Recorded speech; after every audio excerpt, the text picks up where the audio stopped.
Hello there and welcome to a brand new lesson. This is How Beyond Numbers, where we learn maths the easy way. In this playlist, we are looking at WASSCE 2026 Core Maths paper. We'll start with the paper 2, that is the subjective paper, and then we might move also to the objective paper. This is how the format of the lesson is going to be. I'll give you the lesson objectives, we read the question, and then I explain the key concepts that you need to know before you answer the question, and then we answer the question, after which I'll give you some exercises at the end of the lesson so you try on your own to test your understanding. The timestamps are always available, and if you don't need all these explanations, you can easily quickly skip to the main question to look at the solution. So by the end of this lesson, you should be able to understand the concept of direct proportionality between fuel consumption and speed, to be able to calculate the quantity of fuel consumed given the distance and the fuel consumption rate, to be able to determine the speed needed to achieve a specific percentage reduction in fuel consumption. And finally, you should be able to apply the relationship that is time equals distance divided by speed and fuel equals rate times time. Without much ado, let's quickly look at question number 1 of the paper 2. So reading our question number 1, it says a jet which flies at an average speed of 850 kilometers per hour consumes 5,000 liters of fuel per hour. Now A says if the jet covered a distance of 3,400 kilometers, determine the quantity of fuel consumed. Secondly, we have to find the average speed required to reduce the fuel consumption by 10%. Now we have to assume that the fuel consumption is proportional to speed. How do you go about this question? There are two ways. You can stick to the formulas and then solve, or you can simply use proportional reasoning. In both cases, you should end up getting the same answer, as I'll demonstrate. So let's look at the key concepts. So the first thing we need to take note of is what we mean when we say two quantities are proportional. Specifically, they are directly proportional. So when two quantities are directly proportional, it simply means when you increase one, the other also increases. You see, so if I have quantity A and I'm saying it is directly proportional to quantity B, then it simply means if I scale this one by 2, then this is also going to increase by a factor, let's say K.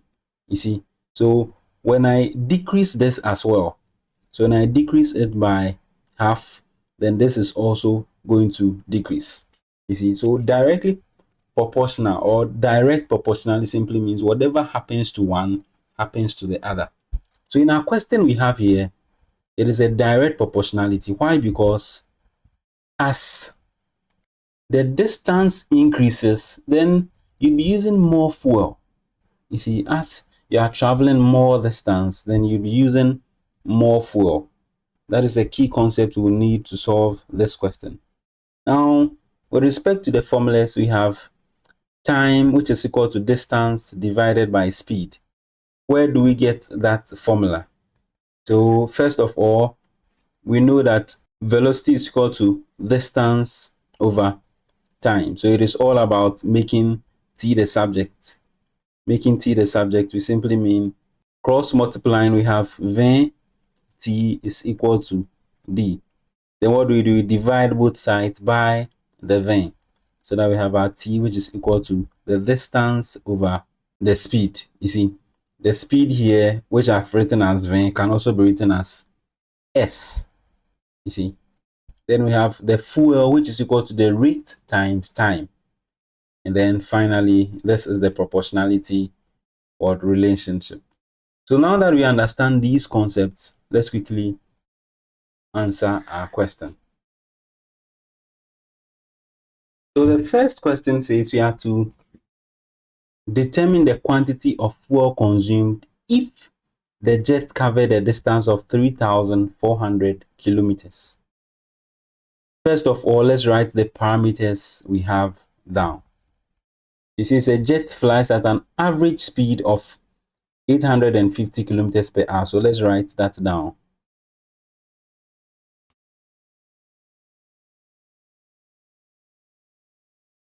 So with our parameters, we have average speed, which is 850 kilometers per hour, and then the rate, which is 5,000 liters per hour. You see? So we then come to our A. If the jet covered a distance of 3,400 kilometers.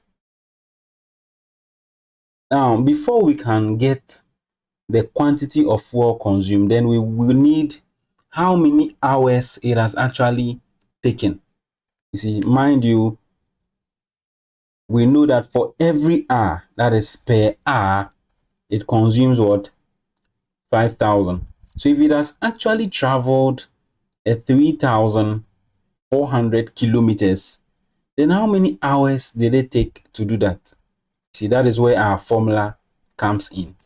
So we say the time is equal to what? The distance over the speed. So our distance over speed. And from the question, we know that our speed, that is S, is equal to what? 850 kilometers per hour. And then the distance. So that is what we have over here. That is the 3,400 kilometers. So what do? We do our necessary substitution to get our T. So we then say it implies that our T is equal to the distance, which is 3,400 divided by the average speed, which is 850. Then evaluating that, we are getting our T, that is the time taken, to be 4 hours. You see, then we come right here and then we say that what? For every hour, we need 5,000. You see, so it simply implies that the fuel consumed, which we considered the formula, so it is going to be the rate times the time, and we already know our rate.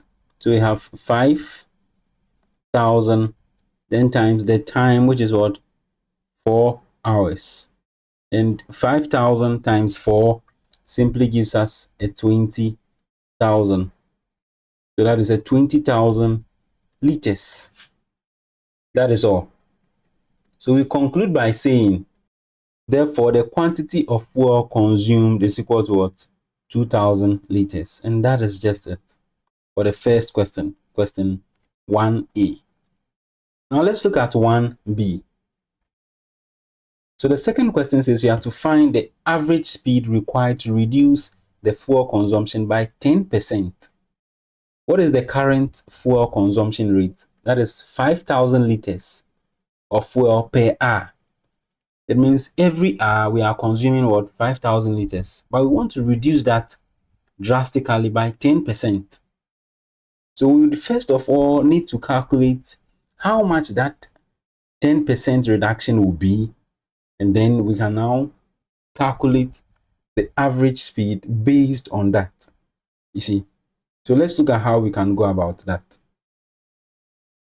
So as I said, we would find how much this 10% reduction will be. There's an easy way you can do that. You can just multiply the current rate by 0.9. You see, that is just too direct, but then I want to explain how we do it. So the current rate, that is the original fuel consumption,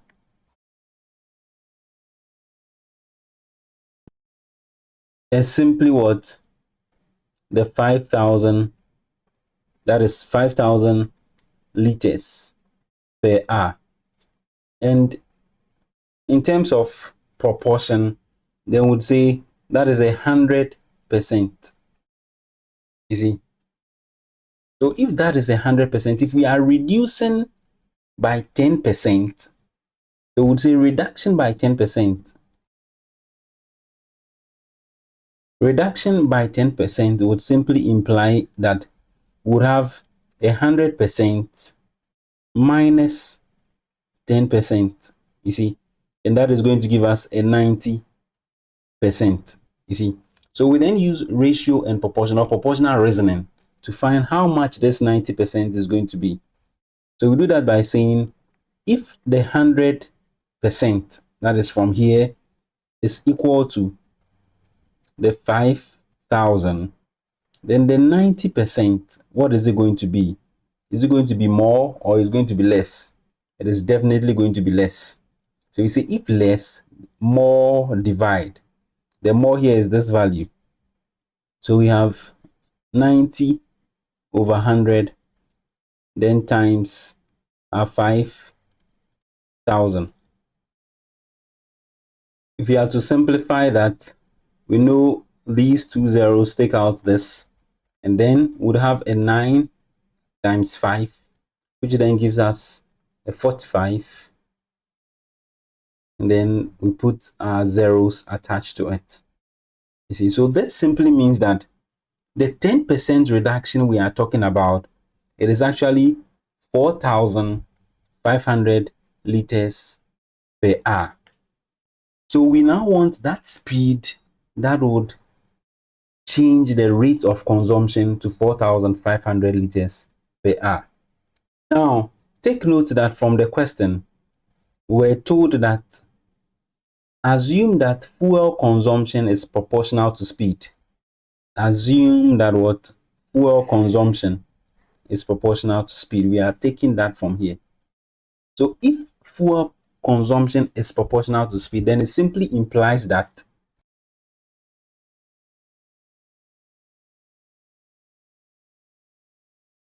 if fuel consumption is proportional to speed,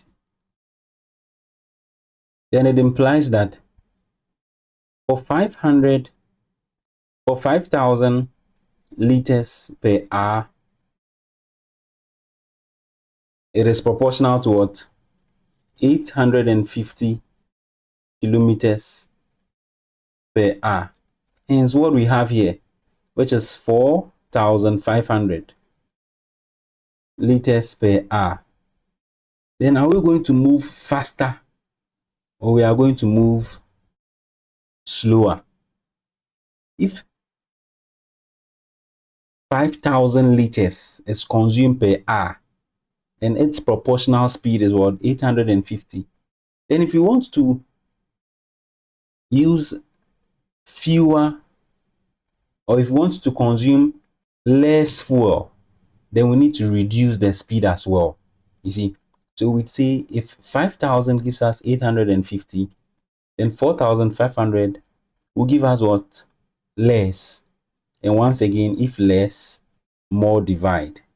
So we say 4,500 divided by your 5,000 times 850. You see, and you can simply evaluate this on your calculator. So these two zeros take out this. We have this zero also taking out this. 5 into itself once, and then into 45, 9. Hence we have 9 times 85.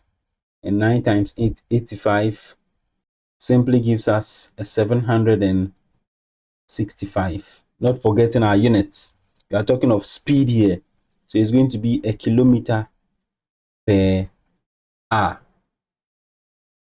So that is simply to say that if we really want to reduce the fuel consumption, then what do we need to do? We have to reduce the speed as well.